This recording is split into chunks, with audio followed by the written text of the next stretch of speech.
you like conversation on a variety of topics? Feel like no one wants to talk about the things that interest you? Tired of only hearing the same political, sports, or catastrophe talk? Yeah, we feel that way too. Join two high-functioning geeks as they discuss just about anything under the sun. We can't tell you what we'll be talking about each week because we don't know where our brains will take us. It will be an interesting conversation though, so hang on and join us. Here comes the Relentless Geekery.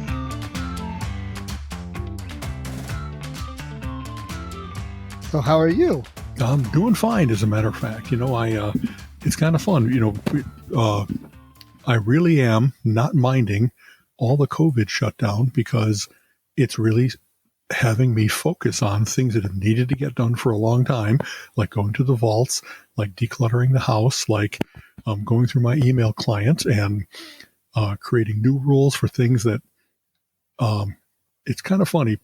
Places just don't seem to standardize on how to send you an email. They have all kinds of different email addresses. And if you do that on that basis or on the basis of subject or whatever, it's amazing how many rules I have to have in place that just capture all the things from a mailing list or all the things from a bank or something like that. And if you don't update your rules regularly, all that accumulates. So part of my end of year, start of new year is always, okay, I want this to be filed away where if I want to see everything from Amazon, I'll find it all in one place instead of having to go looking through my inbox and try to remember pseudo chronologically when did this happen.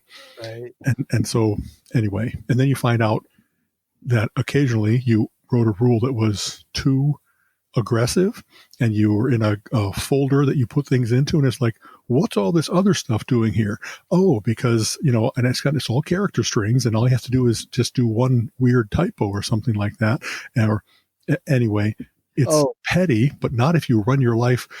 So I don't run my life off of email like I might once have. Nowadays, a lot of it seems to be instant messaging, texting, Facebook, all that kind of stuff. But a lot of important stuff like when's the bill due and official notices and stuff, it all comes via email as opposed to physical mail, and you don't want to miss those things. And first of all, it is kind of crazy to think that we get official notifications and bills through email because 15 to 20 years ago, it was like, oh my God, you can't send bills in email. That's just not safe. It's unheard of. And hey, that saves us a lot of money. It's a lot quicker. And people, it's just, I've been noticing a lot. We have a lot of preconceived notions we live with that it takes some work sometimes to break. A great example, my mother, she's 70. Mm-hmm. She has in the hall a little light that is a night light, essentially. Okay. But it's like an old Christmas bulb. And she has it taped up to the wall. Okay. So we were decorating and I put up some modern Christmas lights, LEDs, and they're way brighter. And so I unplugged that old light and said, screw it, just use this for a night light. Well, she consistently unplugs the Christmas lights and plugs that other one in. And I'm like, why are you doing that? She's like, well, Christmas lights are dangerous. No, what you have, it's so her notion is in the 60s and 70s with the bulbs and stuff, they were dangerous. But the stuff now is way safer than what she has. But she just has that in her head that you unplug Christmas lights because they're dangerous. I hear you. That's really true. I mean, not only in her 70-year life, but in my lifetime, we've seen that LEDs are more efficient and cooler running. And it used to be like when you were putting lights on the tree, you had to have gloves on because they got so hot that you couldn't handle them well. And nowadays, all that's become easier. And they did it where, it's no fail strings. It wasn't one bulb would take out the entire string. Now they're all individually. And whatever the cost of that was, a penny per bulb or something like that, I'm more than willing to pay the extra $1. Alan, wait, you died. Oh, I'm still here. There you are. Sorry, you died. You were saying the cost a penny. Yeah, just for many things, the cost of that convenience, whatever companies refuse to do it for a long time because, oh no, then we'll be at a competitive disadvantage because our light strings will cost $7.99 instead of $6.99. There's all kinds of people like me that are willing to do the $7.99 in order to not have to play the search out the bad bulb game ever again. How is my time not worth my time's worth $150 an hour, not $1. You know what I mean? So I've had that argument with my father through the years so long. He had like a garbage bag of lights. Whenever a string of lights would go bad, he would take every light out and put it in this garbage bag.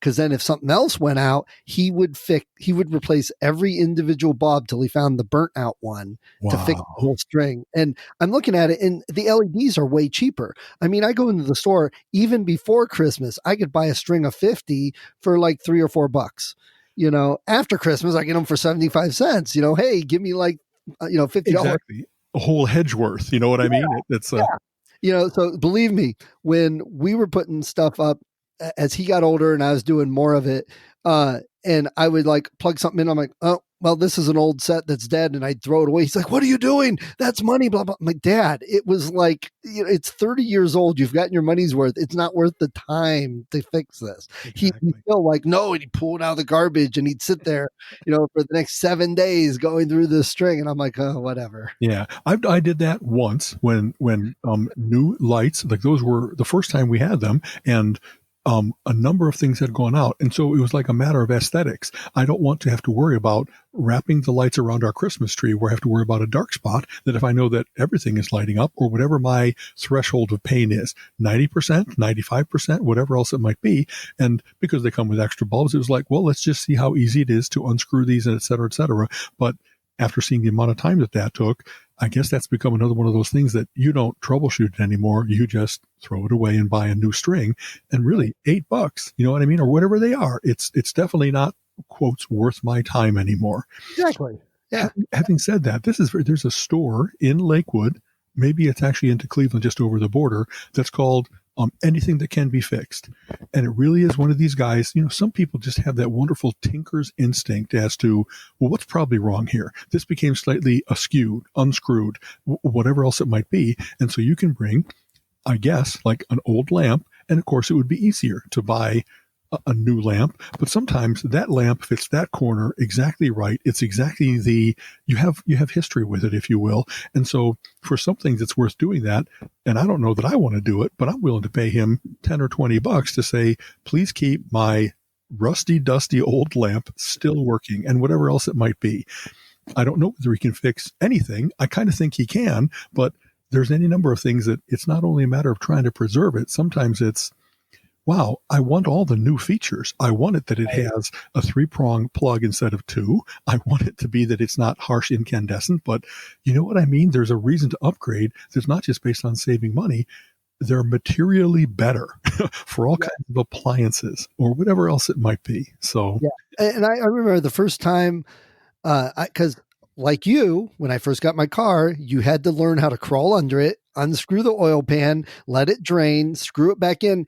And you better screw it back in because, man, if you put 4 quarts of oil in and then it's leaking out of the car, you don't forget that more than once. Absolutely. And spend an hour getting filthy dirty, trying to get the grease and grime off my hands. And I'm like, the pumice, the lava, the pumice soap. Exactly. Yeah, exactly. I still have some. And the first time I was like, I believe it was Walmart, just when some of the oil places were starting to spring up. And I'm like, what, $20 or $16 actually? They'll change my oil. They'll change my oil for $16. That's nothing. $16. I'm like, in my head, I'm like, God, I'd pay somebody like $1,000 to do this, And I'm like, do it right now. I'm going to go grab some groceries and I'll be back. And I came home and said, I got my oil change. And he's like, well, how'd you do that? You were out. The driveway's here. And I'm like, no, I took it to Walmart. They did it. He's like, no, that's a waste of money, blah, blah. And I'm like, well, you know what? You drive to the store, buy 4 quarts of oil, drive home, spend an hour under there, and then they're half-hour cleaning. Why is that a waste? $16, Exactly. But honestly, that I've always thought that's one of my favorite, if you will, business models. Like, I don't know, doing software development, doing oil changing, whatever. You find the thing that's a pain point for a lot of people. Yeah, and exactly. By you having the right equipment, they've got the lift that lifts your car. There's no crawling under and getting gravel in your back anymore. They take a minute to lift it up. They're working safely, smartly. They've got all the knowledge of how the different oil pans are on every single car or whatever they need to do. And by concentrating that expertise and those capabilities in one place, and they can still do it for $16. Like you were saying, I wonder when they first started up, they must have said, So could we charge $100 for this? There's so many people that never want to do this again that we could, and maybe it did start at $100 and then it came down as they saw now there's a competition or whatever, so Walmart definitely goes for the bottom lowest. All we're doing is changing your oil, and hopefully we'll put the oil cap back on. Exactly. I go to Publix now and it's 10 minutes. We drive in, they check the air, they pump up the tires if needed. They fix one of my lights. The one time they changed a windshield wiper, changed the oil, and it's out in 10 minutes, $60 for all of it. Yeah. Like, why wouldn't I do it? There's one within like 2 minutes of my house that's like that. They're not even like Jiffy Lube where it's $10, $15. I think it's like $6. I think that's even, I'm trying to think what the name of it is, but it's like, of course, the way that they've made their business model work is, hey, as long as we have your car here, can we sell you a new headlight, a new windshield wiper, whatever else it might be? And in a lot of cases, it's like, as long as that price doesn't seem too gougy, it's like, I was thinking of doing that. I was going to buy them at Costco, where you have to go through the book of what your make and model is and get because they're not all equal windshield wipers. You know what I mean? Yeah. So I love that they've found a way to make that convenient. Every time when I'm coding, one of the things I'm always thinking of is it's not a one shot. It's I'm going to have this system, and how do I make it so that it's easily maintainable and that I could show it to somebody else? And so you're always thinking of how to make something that will take, you might have to go through a certain amount of pain to get it just right, but then you never have to experience that pain again. And it's writing that subroutine. It's worth doing that. That's those modern ways of programming. Just give me a good go-to and I'm fine. Though, the thing about fixing stuff versus replacing it, some things are actually harder, like furniture. You have to get some really high-end furniture nowadays to make it even fixable, because a lot of the lower end stuff that you get, they really can't do anything with it. The way it's built, the way it's put together, they can't take it apart and put new coverings on it. And they can't put this together because it just falls apart. It's not designed for that. Yes. And the problem, you're cracking a bit. Are you bumping your microphone? If I am, I'm sorry. I'll step back a bit. Okay. It just sounds like it. Anyway, but then the mindset then goes away from that. For example, the youngest, he was like 9, and our door to the outside in this fall and winter, it swells a little bit, so it will stick. You sometimes have to push it to get it open. Hey, it's an old house. That's what happens. And he does that, and he's like, the door's not opening. It's stuck. I'm like, oh, it's just swollen the weather. Just push it a little harder. It'll be fine. And he goes, well, we should replace that and get a new one. It's a perfectly fine door. The mentality then becomes, well, there's a scratch on it, throw it out. So exactly. I don't know. Is that an extension of cancel culture or one use, type stuff and everything? Right. Like that? We have, I guess, the same thing. We have an old house, we have a century home, and everything. We have not only the swelling, but everything isn't quite two. You know what I mean? It's not perfectly 90-degree angle, do the plumb bob type thing. Right. And so when you can see that it's got more of a gap, tiny difference at the top versus the bottom, it's like, even if I got a new door, I'd have to fix the whole house in order to get this doorway to be true. You know what I mean? Yeah. So and having said that, there's any number of things that Colleen and I have lived with, had a workaround for a long time. And once in a while, when you finally fix something, it's embarrassing to say, did I really, for 3 years, twiddle the knob instead of just getting a new knob, just getting a new washer, just getting a new thing? It's amazing how once the workaround, the normal way of doing things, you just kind of let it go. And I'm embarrassed by, wow, that was, and especially when you do it, it's not a day's work. It's like 20 minutes work. I finally went over the place and bought the little thingamabob and put it in, and now we got I'm not sure what the sweet spot is between fixing things, living with things. I like being handy, but I'm really bold when it comes to electronics, computer things, maybe electricity, but I'm still spooked by plumbing. In my mind, what I have is you turn the thing on and everything. And so I defer to when something goes funny with plumbing. Sometimes I take the easiest shot at it. If that doesn't work, I'm happy to call someone who isn't an expert. They take on the liability. You know what I mean? I don't have to worry about, I fucked my house. I flooded it. Oh, wow. Right. Well, you talk about your house. Our house would probably drive you absolutely crazy. The original part of the house was built during the Civil War. So Wow. that tells you something, but it's been added on to 3 different times by 3 different sets of people. Okay. So we have some of our house, like when we put the new bathroom in, we're remodeling it, put the cabinets in, and you got the cabinets like this, then you got the wall like this. So Wow. Okay. because we leveled it, our one room is like a funhouse room. If you're a little off balance, you'll fall into the wall because it tilts. It has a And little skew. Exactly. oh yeah, the fish tank. You can see the fish tank, and it's like, what is wrong with the fish tank? And we're like, oh my god, that's the room. So there's It's like an old issues. Bernie Kovacs video. Yes. I love his stuff.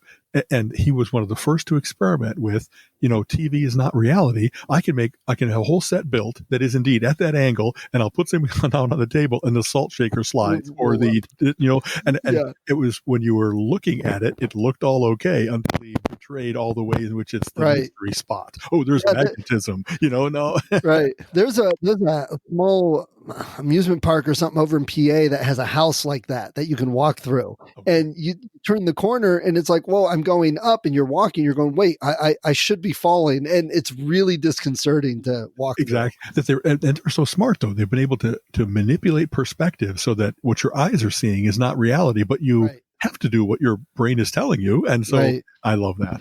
I was trying to figure out how to use perspective as a superpower for a superhero, that he could treat what he looks at as if it's 2D. So if someone's like a mile away, but he can see them, he can just grab the little dot and throw them in a bucket of water, and it drowns somebody because they're really an inch high. I was trying to figure that out. That's interesting. It's kind of funny. All the ways in which, you break the rules of physics, if you will, like the game Portal is so much like that. And if you can get your mind around, I really can create an opening here to there, and I can kind of like reach in and out and affect things far away. Have we talked about this? I think that's one of the intoxicating things about that ability to expand your senses or what you can influence.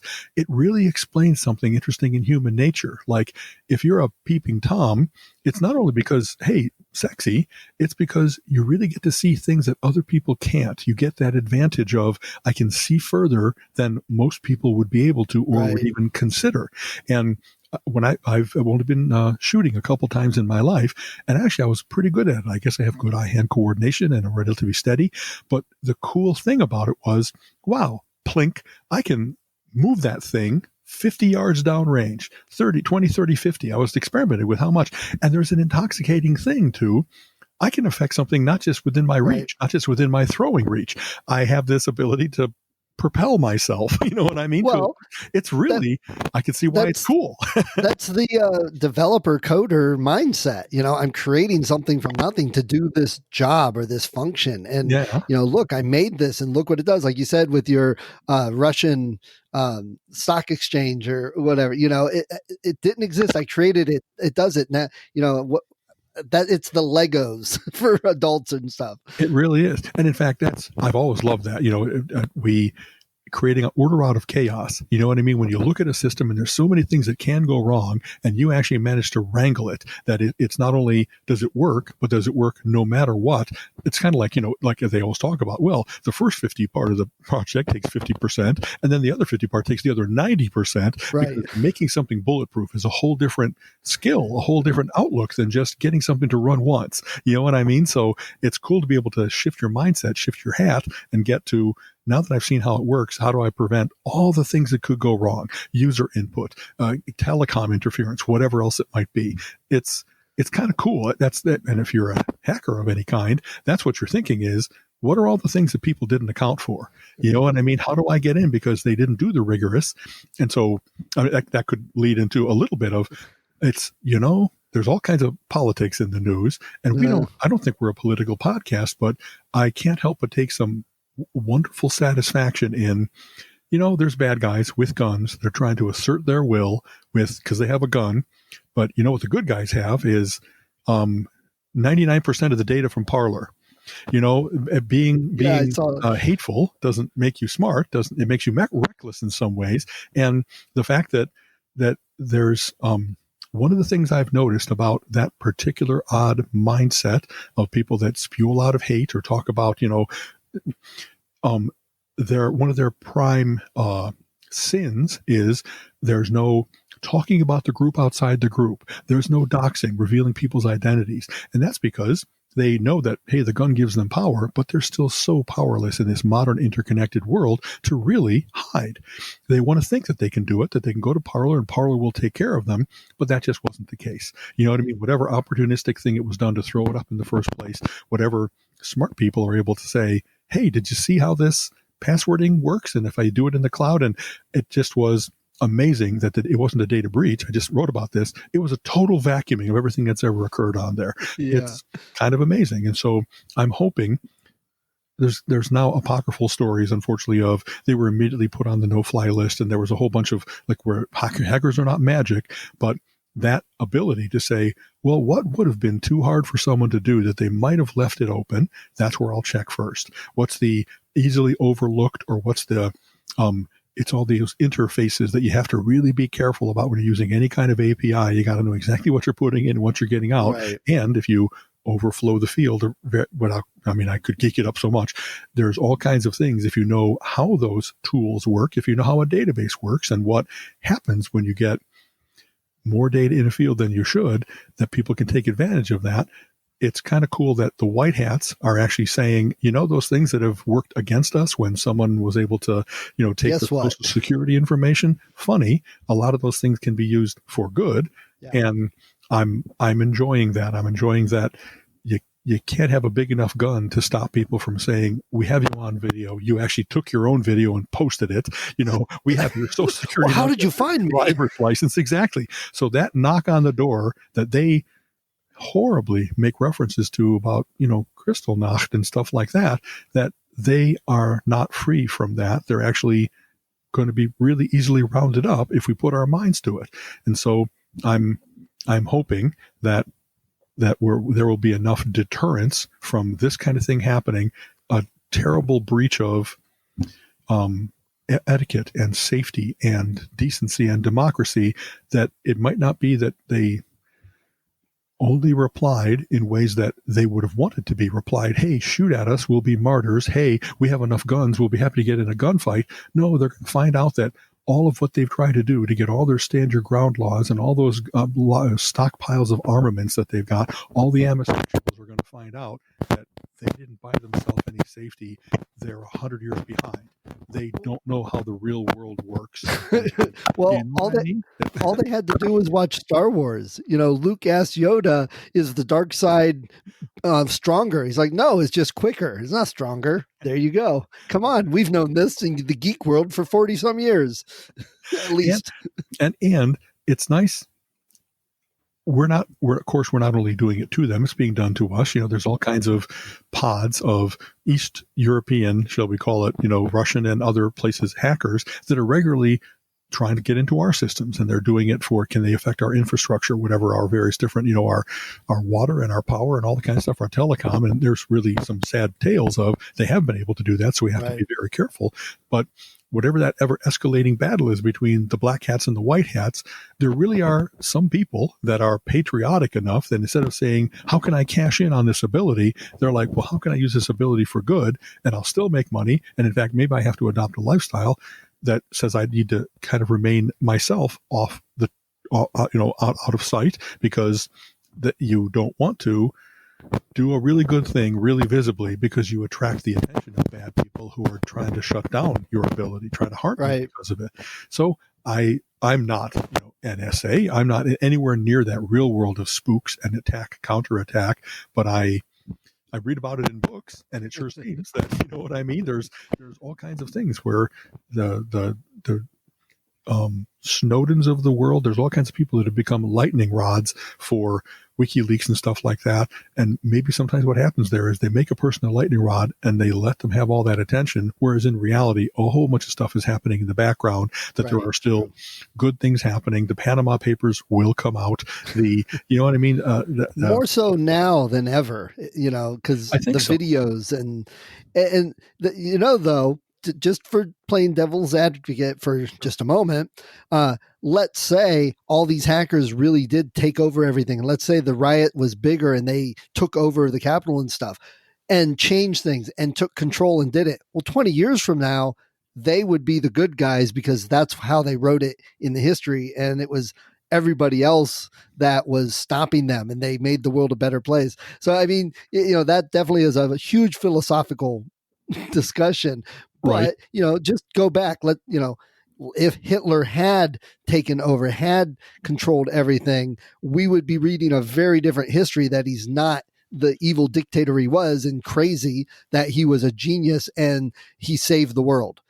So, well, but scary. luckily, it's not only that. By that meaning, though the victors often write the histories, they don't write the only history. You know what I mean? We know all kinds of things about people that have tried to sanitize themselves after doing terrible things. And I think that when you're doing terrible things, you kind of can't write enough new history to make up for the fact that there are bodies buried. There are lists of all the crimes you've committed. And no matter how much you try to change public opinion of, taking folks out of their homes and putting them in camps, that's not a crime, because it's Right. ridiculous.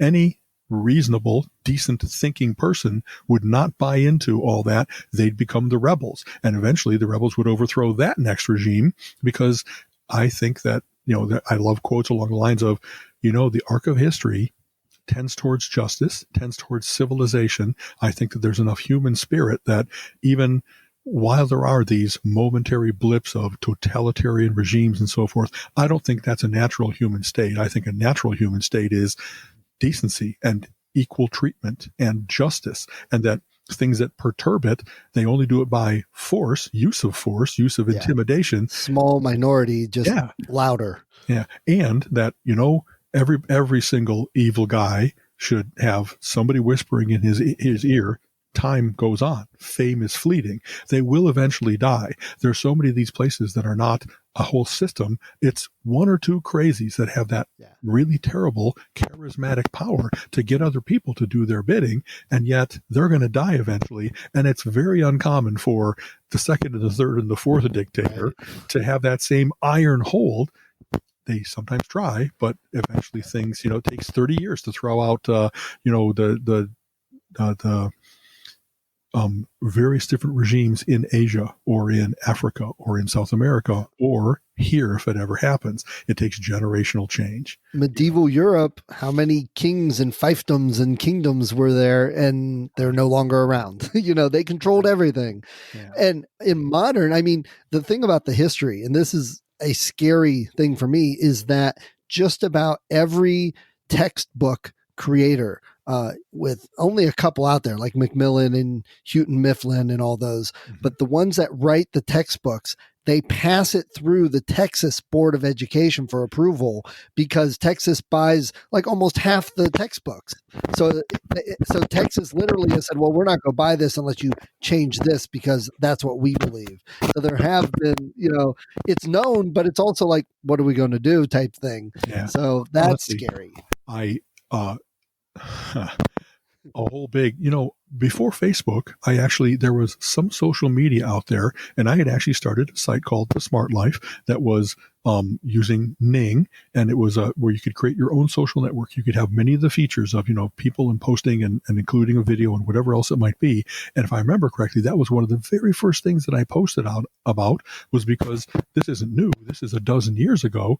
They were first becoming aware of the inordinate power, because of the number of textbooks that they buy, that particular group had, and that the reason it was noticeable was because they weren't just rubber stamping things. They were indeed trying to rewrite history. We don't like Thomas Jefferson anymore, so let's take him out.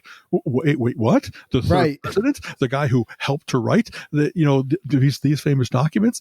When you saw the kinds of things they were doing, they were so egregiously wrong and bad. Like it had to be that someone stood up to them and said, well, California buys a lot of textbooks. Let's look at their standards as well. Let's not just let this one control pseudo monopoly power, when it's being obviously abused, let's not only buy into that. And I guess, hopefully, I really don't know what the current state of that is. Did the textbook manufacturers, printers, give in to ridiculous standards, or did they make two different versions? That's kind of what I hope, is that Texas got the Bowdlerized, sanitized Texas idiot version, and that the rest of the world got whatever the consensus is as to what's true, what's significant, what does it matter to tell future generations, instead of trying to put together propaganda pamphlet? Yeah. You know And what I that's mean? a good question because I haven't followed up with it. It was just something I've run across uh, in the publishing world. So maybe it's worth looking into to see if things have changed, especially with the ebook market, Yeah. and how that is. But when they're charging, like in college, you remember, oh, that book's $300, Exactly. like, geez, oh man.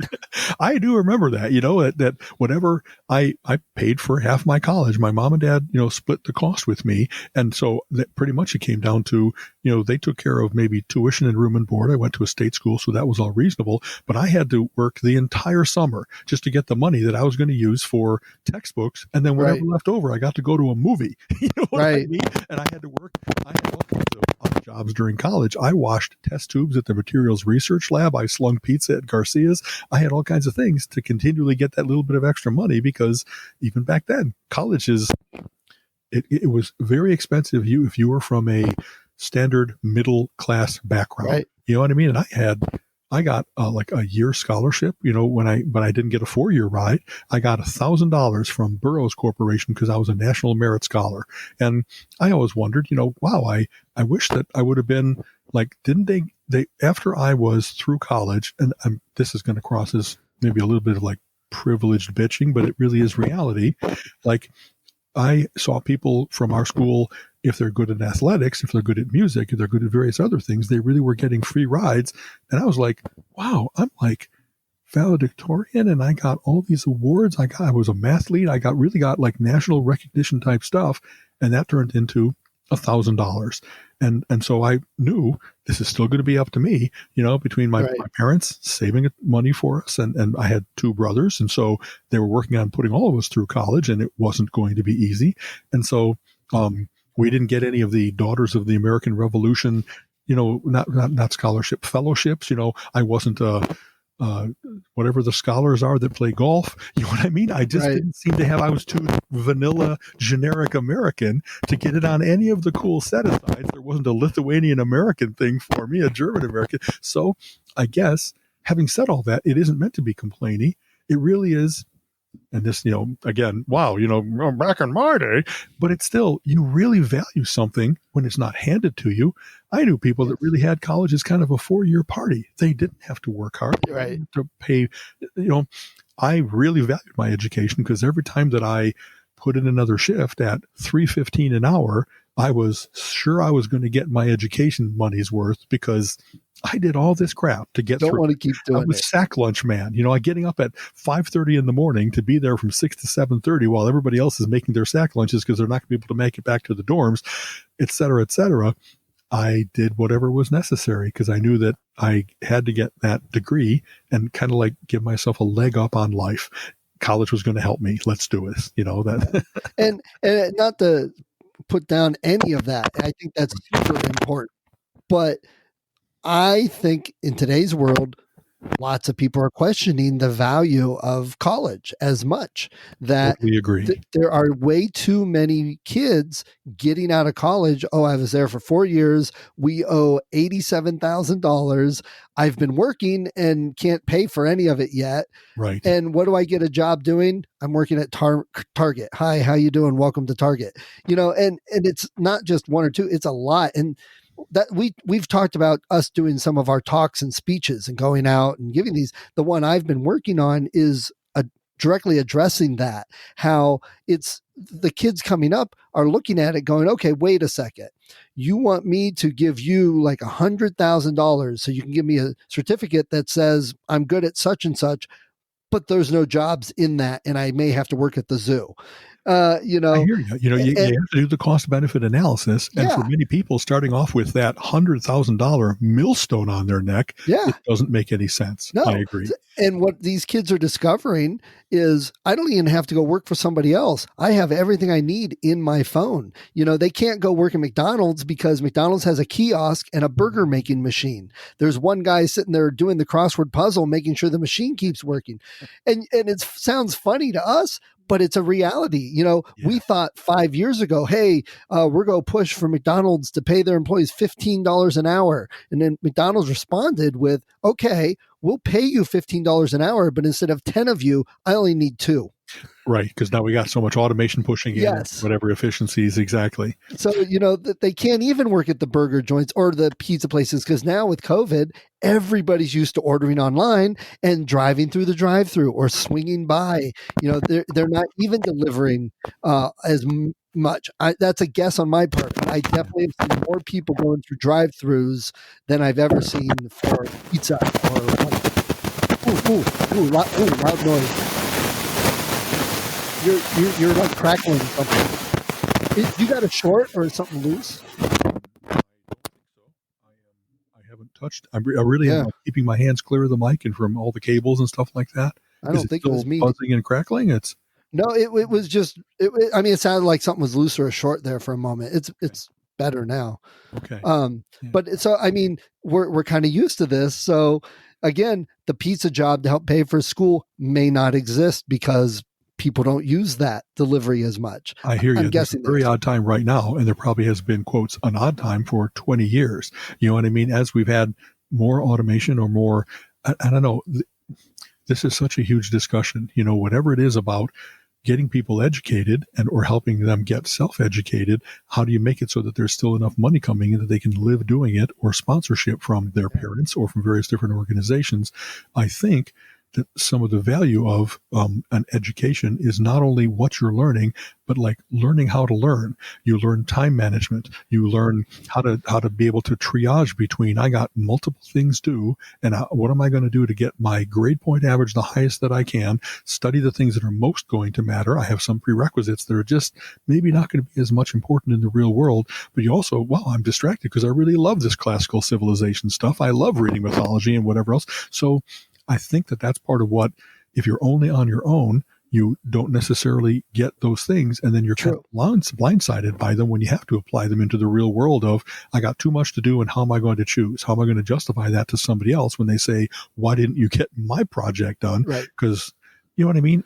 So there's some value about going away to live on your own. For people that have been Arrested Development, living in the womb of home, to finally go and say, wow, I need to do my own laundry. I need to watch my own bank account. There's absolutely some transition period stuff in there where you're still kind of sheltered, but you're learning important lessons about setting an alarm clock and stuff. And I totally agree. That's one of the reasons I wish all my kids had gone to school and lived at school and gotten that, because I got a lot out of that.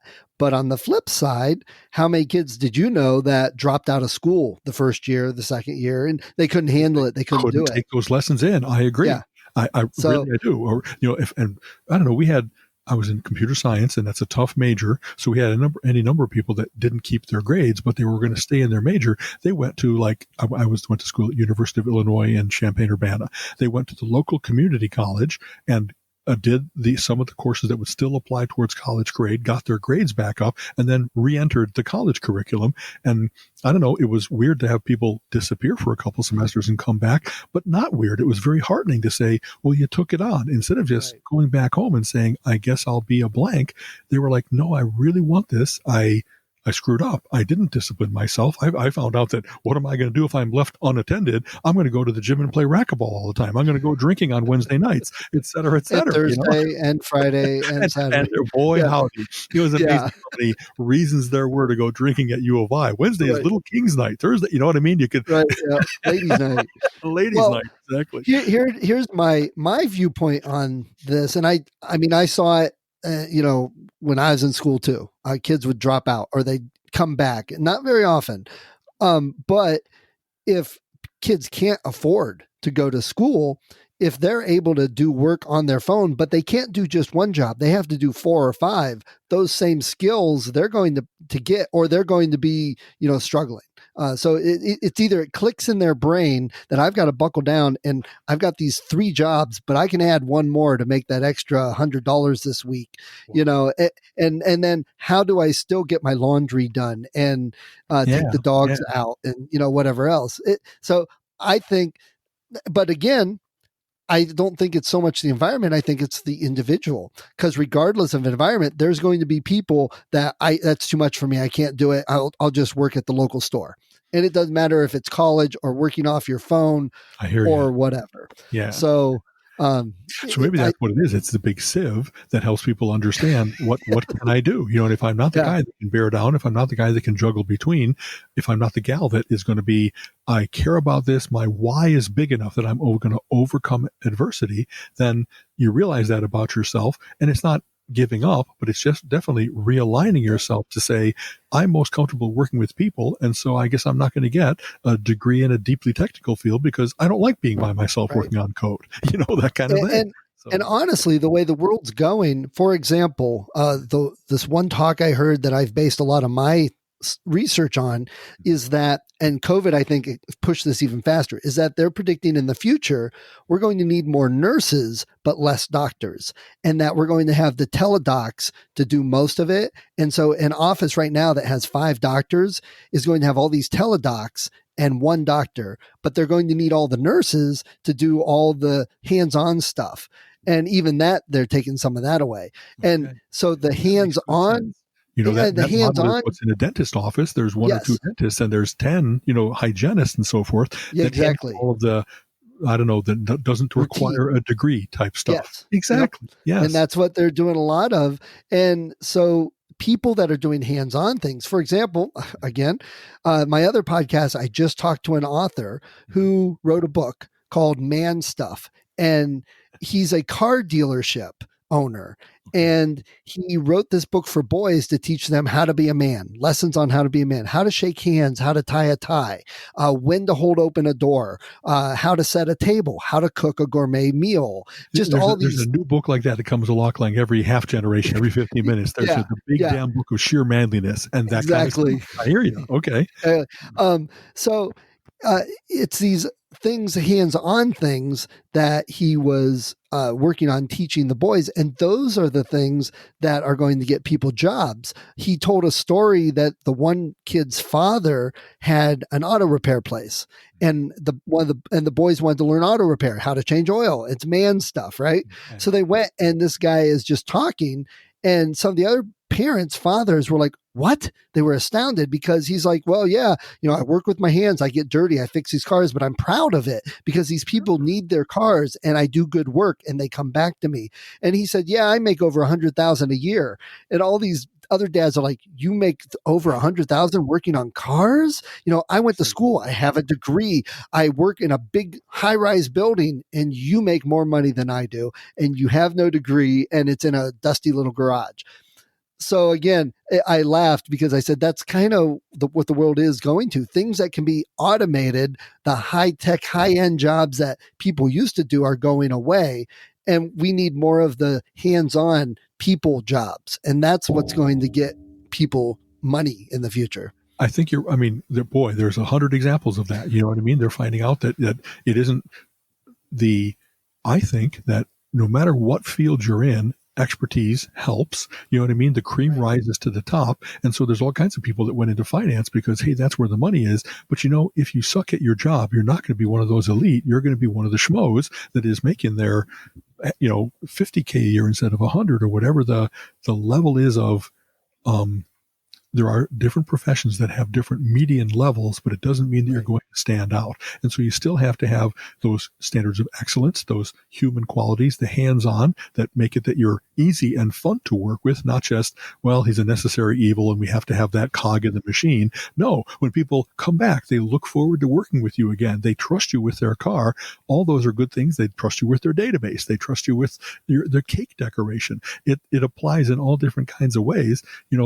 One of the things I've always tried to do is when I was a consultant for a long time and didn't necessarily ask directly for letters of recommendation, but every job that I took on, I tried to say, well, this is going to be a new line for my resume. And if I do really well, then it'll be easy to have them as a reference. Like I said, not necessarily on paper, but I have all kinds of people that I was happy to say, if you want to know what good work I do, just talk to my last 1 and 2 and 3 jobs. And the fact that you can say that there's no blots on your record, that's itself encouraging when you're looking for new work, that you don't have anything to hide. You've got nothing but pride in what you've been able to do.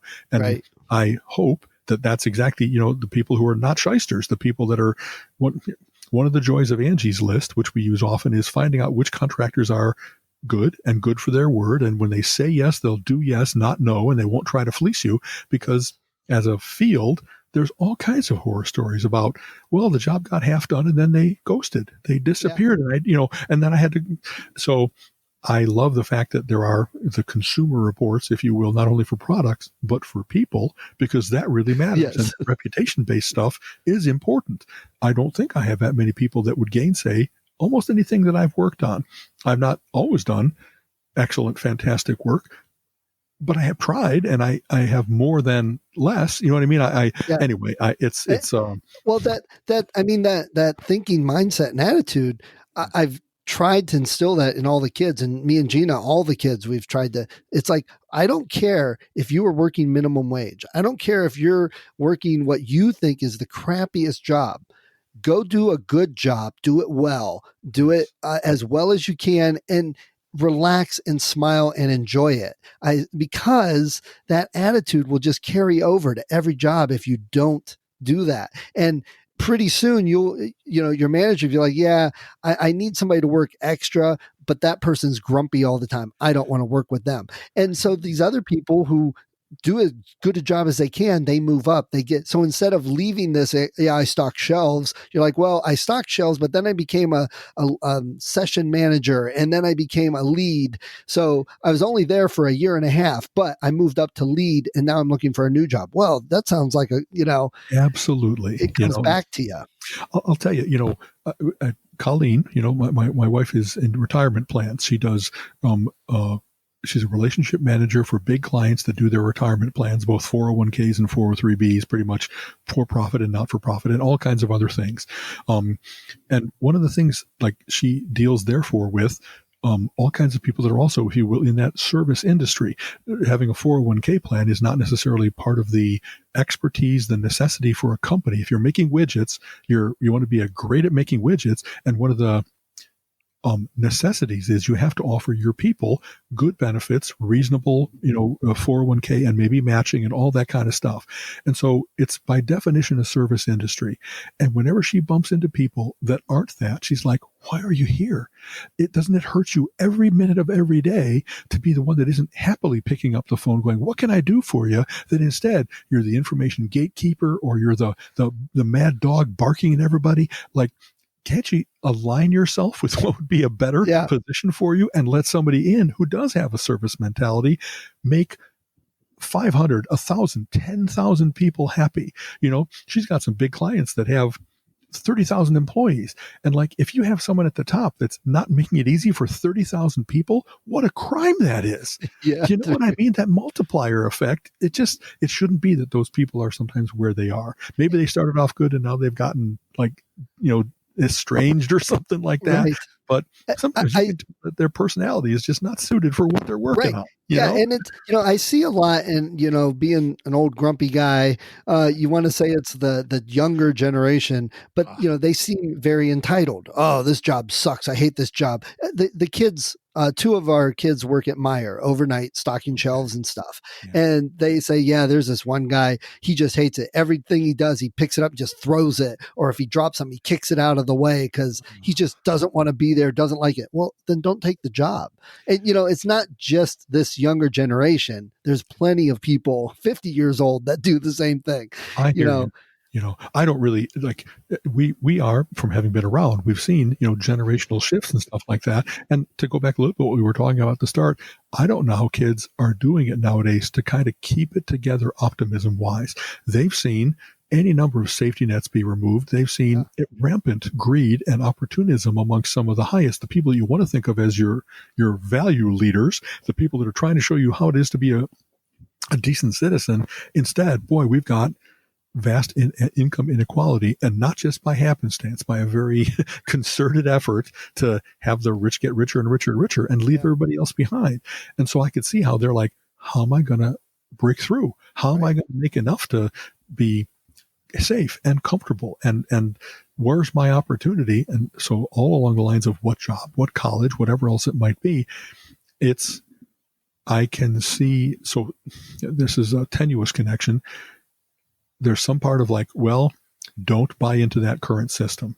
If you know that it's going to be nothing but I slaved away for 45 years and then dropped in exhaustion, then instead find a way to be outside of that. Do some disruptive activity, some disruptive tech that's going to say, I didn't buy into work for one company and get a gold watch. That's kind of a long gone thing now. Yes. I was able to do work in the gig economy that kept me satisfied and interested. I was able to work until I found a niche that I found I was exceptionally motivated in and good at, and then I concentrated on that. And, like in this era of everybody is interconnected, you have many ways that don't involve sending a resume into a company and hope you don't get put into the round file. There's so many ways that things get trafficked nowadays of continually kind of improving your life that I'm hoping that in ways that I don't fully understand or can't anticipate, that there's still wonderful things happening in that regard. We often talk, I'm into investments. And so when I'm looking for things, I'm not buying into the old stodgy companies that are mostly nowadays making it because they've amassed terrible monopoly power. They've amassed, they're lazy. They're not hungry anymore. You want to not get the big insurance company, but someplace like Lemonade that is doing insurance for young people, just the right amount in the right ways so that they don't have to be, I walked in and I just said, how much are you going to fleece me for so I can get minimal protection? That there's people that are really trying to create better ways of doing real estate and insurance and like big fields that are being very much disrupted. I, as a older guy, I don't know that I'm the young guy that's going to write that tech anymore, but as I've kind of talked about, a lot of how I invest isn't only to make money. It's that I see the future that I want to create and I say, I'll help you. I'll invest a little bit, whatever I can do to sponsor you, if you will. And so I'm into all kinds of places that are a better way of communicating, a better way of insuring, a better way of getting solar power instead of oil. It's nice to see that the better world can be created and that some places are going to kind of crash on the rocks, but that's because they haven't made a point of changing with the times, of understanding that this is the way the world is changing. They're going to fight it instead of embracing it. I understand the motivations. That's the whole system development learning curve. And yet you got to have creative destruction in capitalism. You have to have new things happen and old things fade away that are the buggy whips of the past. You know what I mean? Right. How many times have you dialed 0 to tell the operator to connect you lately? Like that, you know what I mean? And sometimes I've read all kinds of futurism books, if you will, how technology progresses, and it isn't, as you know, a nice smooth curve. It's kind of like ratchety and stair-steppy, in that all of a sudden something will happen where, hey, a character on a TV show does things in a new way. Everybody watching that show says, yeah, why in the world would I ever dial 0 again? And so, sales of dialing 0 calls plummet because now everybody has, and that's a crappy example, because really why that happened was you started to have phones that you didn't have to memorize a single number. You didn't have to look up anybody's number. Yeah. The transport nowadays is you can find easily from the person that called you, you automatically have a way of calling them back and all that kind of stuff.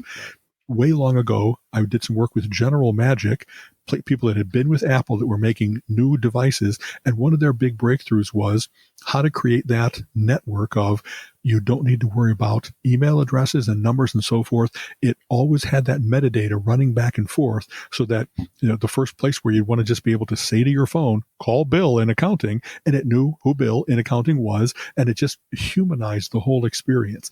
We're so much in that place now. Yeah.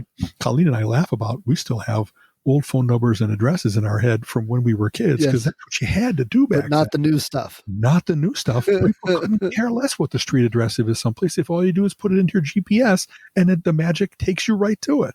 Yeah. So I like that a lot of that inefficiency has been forever banished. You know what I mean? Colleen and I still like using maps while we're traveling because it's fun to be able to scan on the map while we're crossing Montana. Oh, I didn't know that, XYZ Canyon was just 30 miles off the road. It sounds kind of cool. Let's go see it. If you only have the postage stamp, you're not necessarily going to know about that because it's guiding you right to where you want to go. So there are still reasons to have some of the old ways, but man, the day-to-day hassle of the old ways, I am very glad that it has evaporated. Right. And so everything you were just saying about that is exactly that. You'll always have, every generation, you'll have the kids, the people that don't want to go out and push themselves. They don't have the mindset to, what could I change? What could be different? They even may think, oh, that's too big, but you'll always have those that say, you know what? I can do this and I'm going to do this, And another thing, we talked about that lady who, when she was 16, flew to Europe to be with the Beatles, and Scotland Yard was trying to track her down. And when she came back to Cleveland, she got Rock and Roll Band, which I'm still trying to get a hold of her. I want to get her so we can talk to her. But one of the things she said was, you know what, for the rest of my life, because she's like in her 70s now, that nothing's scared her. She wasn't afraid to just quit a job to go somewhere else or move or whatever, because I flew to Europe and followed the Beatles when I was 16 and no money. I got Rock and Roll Band in a whole city. If that doesn't build some confidence in you, then, nothing will. And and we've talked about before, that's one of the things I see is we take that away from our kids. We don't tell them to climb the tree because we don't want them to get hurt. Well, that transfers to them. They're afraid to get hurt, so they don't climb a tree. My kids were like, well, I don't know. I'm like, just climb it. You'll be fine. The branches won't break or anything. Of course, I don't mention you could fall, but so they had enough confidence to do it. And now they'll go climb a tree and they're not afraid to, I hear you. Colin's a great example. Okay. Sorry. Please go on. No, please. Oh, he's a great example. He was go to college. Now he's not. He's been writing stories and sending them out to try and get into the comic book market. He is working with the local store owner. They're going to hopefully open a game store. And he's just like, yeah, we're going to open a game store and I'm going to run it. How many 19-year-olds go, yeah, I'm just going to open a game store and run it? Honestly, that's fantastic. That wonderful boldness. I mean, that is, their fortune favors the bold. Yes. So much of what, boy, I just have like 1,000 quotes I want to throw in here. I know that there's a great quote that says, the size of your world is the size of your courage. When I was 10 years out of college and working, and I started to hear from my friends in Chicago, we live in Glen Ellen and we kind of don't go into the city anymore because it's scary.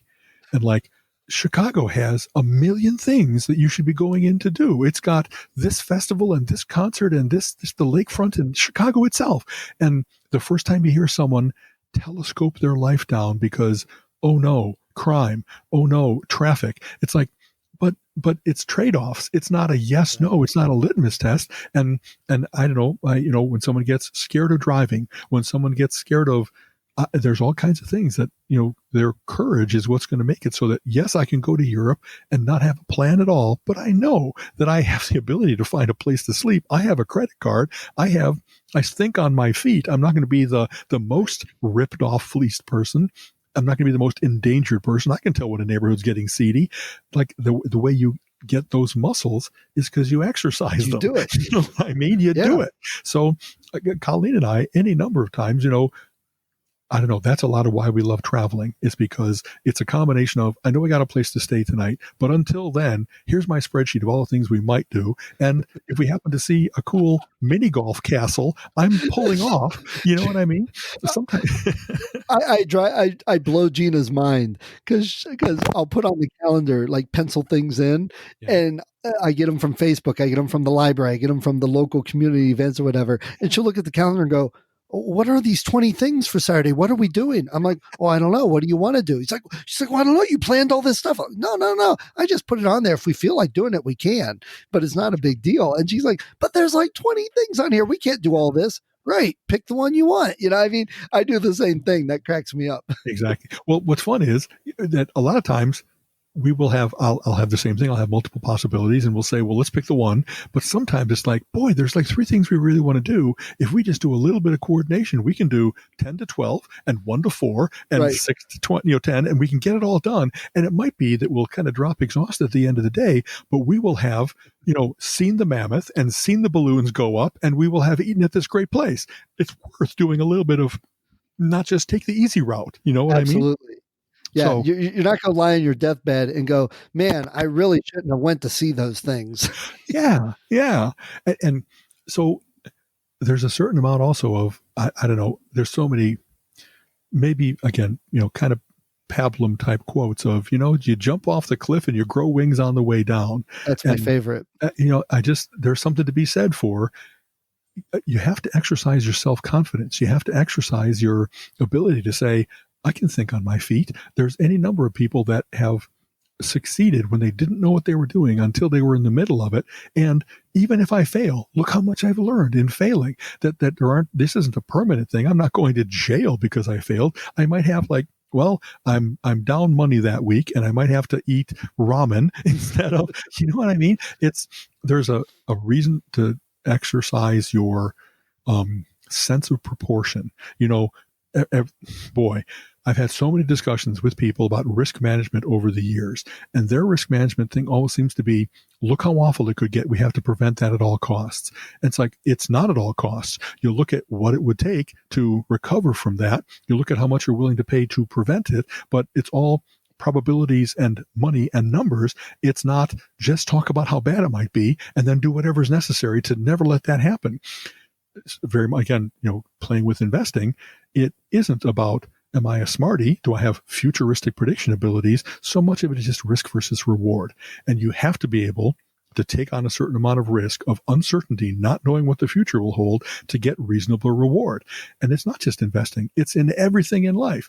When you're like looking for a loved one, you know what I mean? I'm going to go to this place, and is it a happy hunting ground for me? I'm going to meet someone and they seem to be good, but you have to put yourself out there in vulnerability and in honesty and in service to say, I might get bashed in the face because I misread. Are they a quality person? Will they like me equally? All that kind of stuff. But the reward is high. And so Again, risk management is not only about that, it's what's the potential for this. And I don't think that that's just happy talk. So much in my life, I can remember times where it's like, I know I'm going in seeking this really good thing, or trying to shave off the worst of the risks. That's the point of having insurance. That's the point of, getting yourself physically fit. So you're not going to be the one that collapses on the trail. You know what I mean? If you're going to climb, what's the place in Yosemite with the chains? Not Old Faithful, of course. Doesn't matter. You have to do a little bit of preparation to say, am I pie in the sky about this, or am I capable? Have I given myself a good shot at doing this? When you're going to be a championship boxer, it isn't about that, 10 3-minute rounds. It's the 6 months of training you put in to say, I'm not going to be the guy that flags. I'm going to be as fresh in the 10th round as I am in the first, because I ran 500 miles on the streets of Philadelphia, or whatever else it might be. Actually, that right there fits in with everything we've just been saying for the last half hour. You don't know if you're going to win that boxing match or not. You might lose. So to win, you've got to prepare. And if you prepare, if you know you've worked your hardest, you've done everything you can, your confidence going into that boxing match is much higher. You know you're going to win because you have prepared. It goes right back to everything else we've been saying with the kids and everything else. It's El Capitan, by the way. That's the El Capitan, okay. There you go. Have we talked about this before? I just love that. By that meaning, I know it, and then it won't come to me right away. So we start talking about other things, but somebody in my mind is going through the files, and they're like, and they pull it out and they say, hey, and then and luckily, there's that conversation on the staircase, that ghost on the staircase of, after the party's over, you remember, oh, I should have said this. It would have been so funny. Instead of having it be like a 2-hour thing for me, it seems to be like a 20-second refresh for me. Nice. Oftentimes it'll pop out in real time. It's like, well, that is just so freaking handy. I can't tell you. It might not win on Jeopardy because you've lost that 15-second opportunity. Right. But in real world, it's very cool to be able to say, oh yeah, by the way, that was Tom Hanks in that one movie. And that who knows, that's some part of me, but an unconscious part of me that's like, I'll work on that. You keep going with your conversation. I'll get back to you. I love that my brain can do that it multitasks and like boinks it up for me. It's the coolest thing. Mine tends to be like analysis of things, but it takes a little longer. Instead of the trivia or the dates or facts or remembering something specific, it'll be some analysis. And literally, there have been many times where up to a week later, so I'll be talking to Jean, I'm like, oh, by the way, and blah, blah, blah. And she's like, wait, what are we talking about? I'm like, do you remember when we talked about this and we did this? She's like, yeah. And I'm like, so this and that. She's like, have you been thinking about this the whole time? I'm like, well, not consciously thinking about it. Yeah, it's just my mind is working on it. Exactly. Yeah, and it came back puzzle in the background, and then here it is, all done. You know what I mean? and it's actually been helping me with my writing, because there'll be a part of the book that it just doesn't feel right, and I'll just let it go. And then a couple of days later, oh, this is what I need to do. And I fix this and it makes it much better. So I've discovered sometimes I just got to move on and do something else for a while. Yes. And again, I like to read the habits of like, wonderful, famous, brilliant people and see, could I acquire those myself? So when you read about, that's what Isaac Asimov would do. When he got stuck on a page, he would like not sit there until blood came out of his forehead. He'd go to a movie, he'd go for a walk, and he would count on, he knows that his brain does all that cool analysis and multitasking in the background, and he'd come back and like a solution had presented itself. And some people might call it your muse, or, where did that come from? But when that happens 20 times in a row, you get confidence. I don't care where it comes from. I care that it works. So I love that too, that I've had things that I was working on writing or coding or whatever else it might be. And then all of a sudden, like the light bulb goes on and it's like, I don't know where that comes from, but thanks again, universe. How cool. Which, we just chatted a little bit about this at times, if there are other dimensions or whatever, are there places where our dimension's closer? Are we really receiving that info from somewhere else? Because I've told people, they're like, well, how'd you think of that? And I'm like, I really didn't. I'm like, it was like I was looking in, I parted the veil and looked into another world, and I'm just writing down what they were doing. It's like it's already there. Or what was it? One of the famous sculptors, they said, wow, that's a beautiful statue. How'd you ever picture? He's like, it was always there. I just brought it out. Exactly. I removed every part of it that wasn't the horse. Yes. You know what I mean? That kind of thing. Exactly. Yeah. So I've made jokes about that. Where'd you come up with that? Well, I talked to Al 616, from an alternate dimension. Right. And actually, I think 616 is our home dimension. It's our world. I was going to tell you to say that. I knew you'd know that. I knew it. It's the coolest thing in the world. I've often, when I talk about comic books, I'll put like, hey, I'm talking in Cincinnati. And then I kind of do that expanding outwards view where it's like Cincinnati, in Ohio, in the USA, on Earth 616. Right. You know what I mean? Right. Oh, well. I think that it's cool. One of the things that I've always liked about Mensa was that they have often multi-generational talks. When I first showed up at my first Mensa meetings, and this would have been like mid-70s, and then I really went away for a while, but then I came back in the early 90s, and it was just very cool to be able to talk to someone 50 years my senior, but they're wonderfully mentally crisp, and they've got life under their belt, and they were still playful, and whatever else it might be. And so I guess I always thought, well, maybe I'll be one of those guys that's approachable enough that even though I'm 60, they're not going to say, oh, he's, I don't know, crotchety old man or whatever. But what I've also noticed, unfortunately, is some part of the generations nowadays, they actually do a whole bunch of self-labeling and self-containment. And instead of being, they have their own problems and they're going to solve them on their own, there's less of the multi-generational thing going on at Mensa. And I really miss that. I really miss being able to have a conversation that we have so much humanity shared together. It's not only about what TV shows did you watch growing up and the references that you might get. There's so much, I don't know that I have wisdom, but at least I have experience. I have things that I'd be happy to share, and in a funny way, so that it's not, let me be the Commodore and bash you over the head with this, because back in my day, this is how it had to be done. I think that sometimes that's one of the wonderful things about online world is, instead of it being that there's obvious signs of, I don't want to sit the old guy at the young people table, nor do they want to sit with me.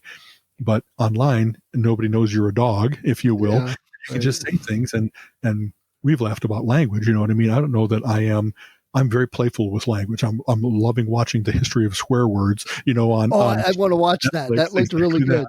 But so much of it is you learn to just be able to speak enough of their language that you don't immediately come across as like stilted and too formal and old and whatever else it might be. Right. And then there's the opportunity for I don't know, communication at least, and maybe for sharing, maybe for really becoming friends.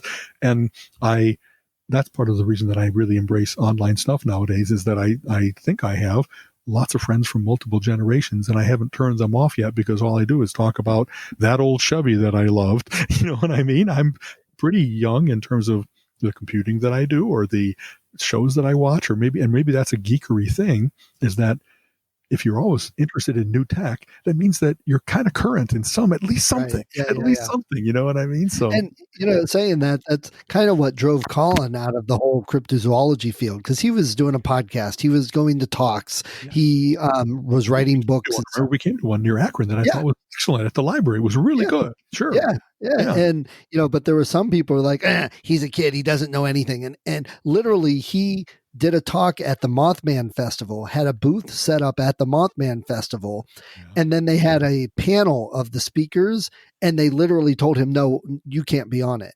Because you're Wait a second. Yeah. Yeah. And, so it's kind of like, well, screw all you guys. And there were some people that said, what are you guys doing?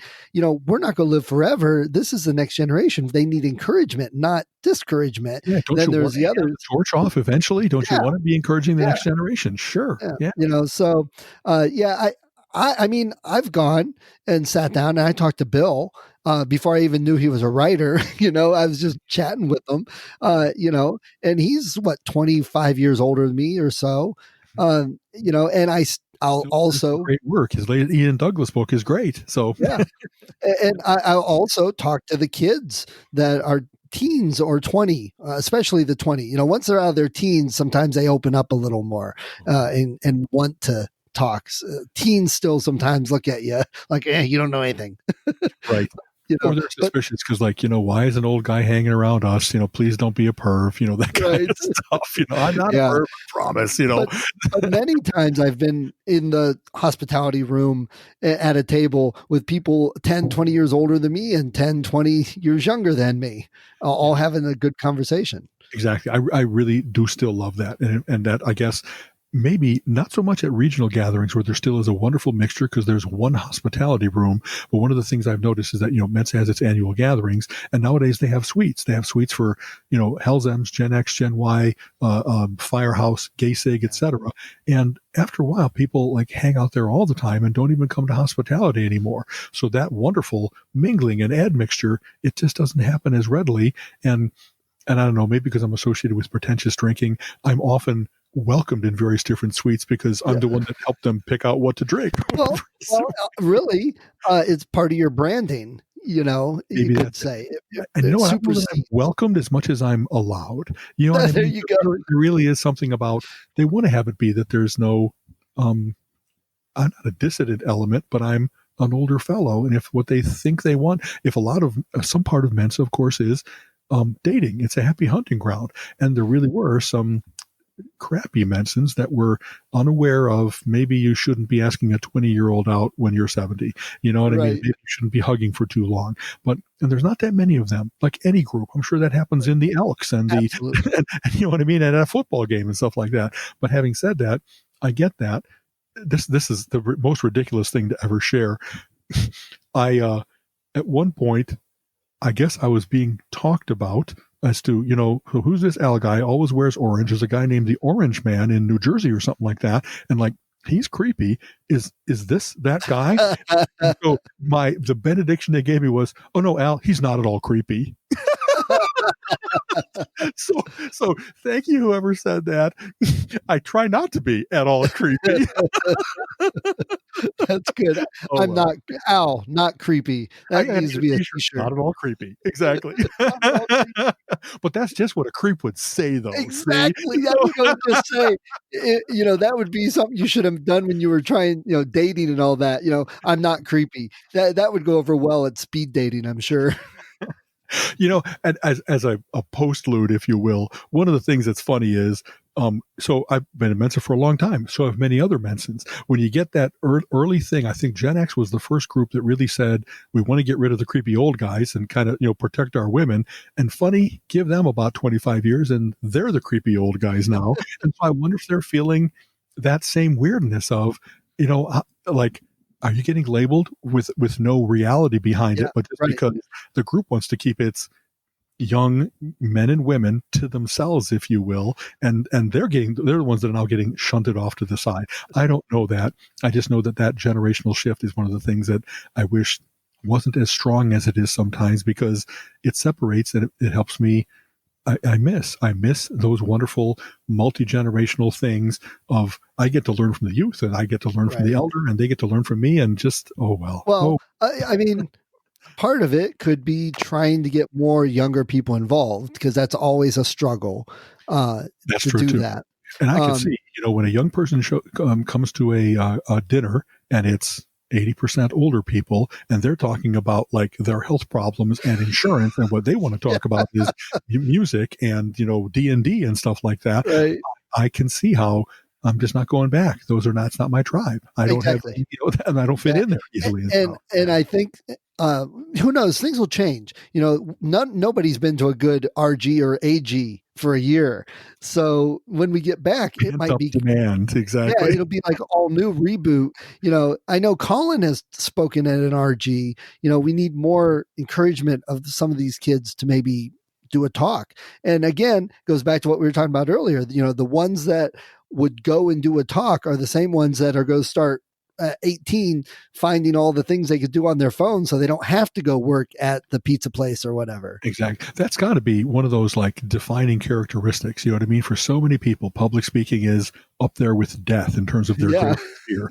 And if you're someone that can just say, I know this pretty well, I'm able to think on my feet, sure, I'll give a talk. Think of how much of an edge that gives you on 90% of the world of the people that just can't even imagine themselves doing it. I've been glib and self-confident ever since probably like high school when I was in debate. You know what I mean? And maybe why did I go into debate? Because I was already good at it. And so that's been one of those skills that has served me really well in the rest of my life is I just don't have any fear of public speaking. Well, you said earlier, fortune favors the bold. I mean, I got my first big network admin job kind of by bluffing my way into it at the start. I literally, I knew enough to know I could do the job, which is important. You can't just bluff without knowing anything. Right. You have to know you can lie. Exactly. Yes. But I didn't know all the networking stuff as well at that time. I mean, it was Windows 3.1. So, and I literally was talking to someone on Monday. So Friday to Sunday night, I read Networking for Dummies. And there you go. Learn all about Ethernet. Back when I just walked in with Banyan Vines and and got the job. But again, then it built. Well, heck, I know I can be an admin. I know I can do this and that. So the next thing is not as scary. Goes back once again to everything we were just saying earlier. It's a certain amount of this has been talking about confidence and so forth. I think there's also a reason to have good self-assessment and maybe humility. I think we've seen people, I know a lot of people that are willing to speak in public that don't have anything to say. I've been in improv troupes where they are so hungry for the spotlight, so hungry for stage time that they get up there and 9 times out of 10, their line isn't good. It doesn't move the scene forward. It's not funny, et cetera, et cetera. And so after a while, you have to be, I don't want to be the neurotic person that needs the spotlight so much that everybody kind of winces when you step up and grab the mic because they know nothing good's going to happen. Right. I want to be the one that when I take the mic, they're like, okay, Al's pretty witty. This will be okay. It goes right back to the Dunning-Kruger effect that we've talked about several times.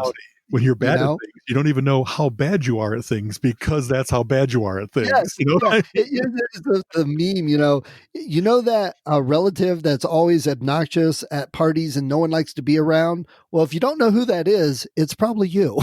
You, exactly. So, all right, man. Hey, looks like we've tied up everybody's time for a while this week.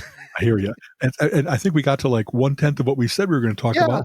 That's often the case. We make connections and kind of go. So right. And Happy New Year.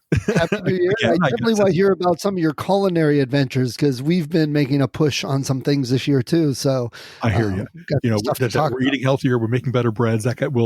We really might focus on that next time. Let's make that number 1 next week. So we might actually get to it. Exactly. Very good. Okay. Sounds good. Take care, Stephen. Always a pleasure. All right. Later, Al. Bye-bye. You have been listening to the Relentless Geekery Podcast. Come back next week and join Alan and Stephen's conversation on geek topics of the week.